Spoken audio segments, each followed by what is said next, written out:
But I think this is a result of the political thrashing that Bernie Sanders gave Hillary Clinton last night. I want you to listen to this 30-second clip.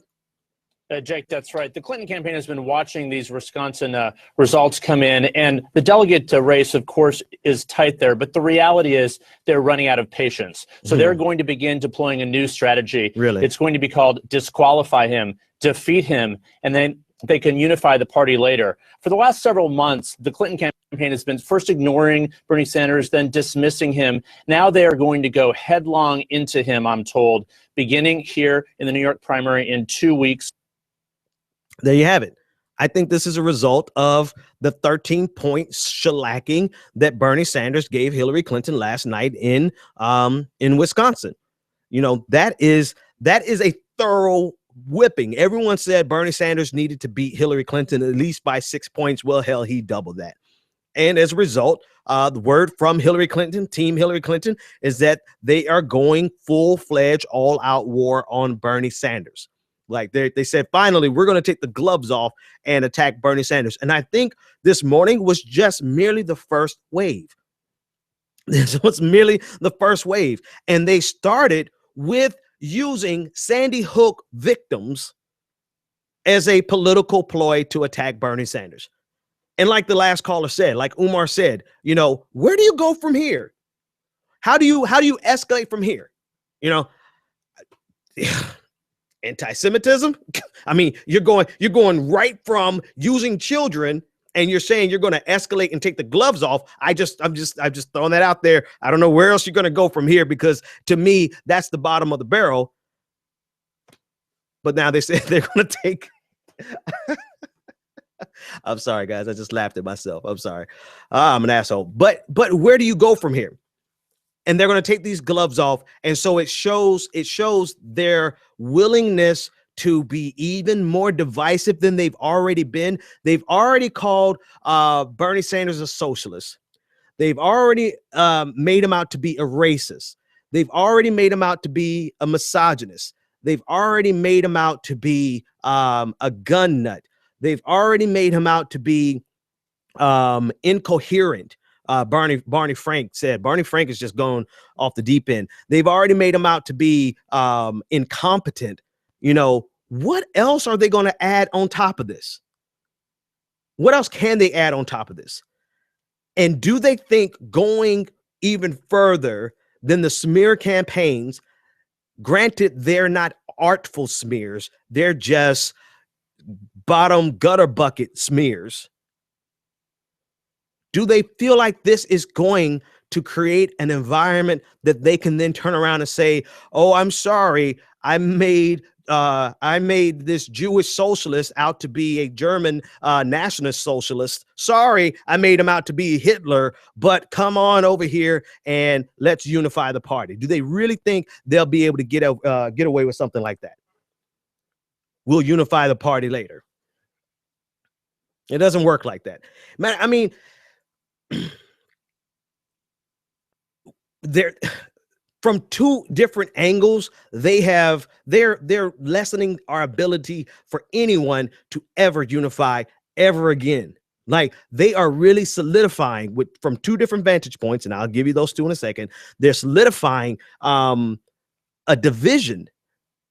They're solidifying a division in the Democratic leaning, left-leaning caucus to the point of almost no repair. I don't know how you can repair spending this entire primary season redefining what progressivism is in order to make it match a moderate right politician.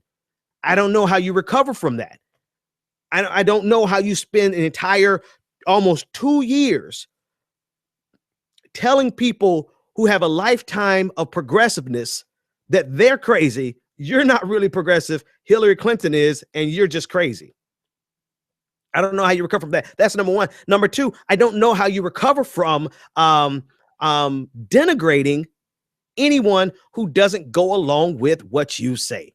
Anyone who doesn't support your candidate, anyone who dares to think differently than you think, and denigrate in a very personal way. Yes, every election is bitter. Yes, every election is cantankerous. Yes, every election brings a lot of animosity, but I don't think every election had this level of intimate animosity. Like it's a one-to-one relationship, between Hillary Clinton supporters and Bernie Sanders supporters. I don't know that people will be able to recover from the very bitter relationships that have been created because of this campaign. Because if you support Bernie Sanders, or if you don't support Hillary Clinton, then you must be a woman who only wants boys, a white guy who has no idea about anything except being a white bro. You must not be a minority at all because you can't possibly exist, or you're just so uninformed and you don't know how to do your own research, and we feel sorry for you. That's the only way you can legitimately justify opposing Hillary Clinton. So if they are saying we're going to ratchet this up and go even further, and today they started with Sandy Hook using children as a political ploy, and they actually think they will be able to manage to unify the party later, these people are far more crazy and far more incompetent than we ever imagined, ever. If they believe they would be able to reconcile the differences after ratcheting it up from where it is already at right now, which is, to me, so problematic. We're going to need months of kumbaya healing just for us to be able to sit in the same room with some of the stuff people have said online. I wonder if these, I guess I want to call them out by names in a minute. I think I should just make a list tomorrow and be like, Mike from the Globe, do you really think people are going to want to unify with you after everything you've done to alienate?